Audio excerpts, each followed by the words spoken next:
Live सामाजिक सांस्कृतिक बांधिलकीचे यथार्थ दर्शन।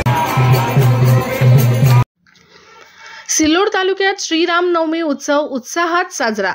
श्रीरामनवमी उत्सवानिमित्त सिल्लोड तालुक्यात विविध ठिकाणी धार्मिक कार्यक्रम संपन्न झाले। प्रभू रामचंद्राचा जन्मोत्सव मोठ्या उत्साहात साजरा करण्यात आला। भजन कीर्तन यासह महाप्रसादाचा लाभ भाविकांनी घेतला। सिल्लोड तालुक्यातील हळदा येथे श्रीरामांचे विधिवत पूजन करून भक्तिमय वातावरणात श्रीरामनवमी उत्सव साजरा करण्यात आला। या प्रसंगी गावकऱ्यांची उपस्थिती होती। गावदर्शन लाईव्ह प्रतिनिधी गणेश शेळके, छत्रपती संभाजीनगर।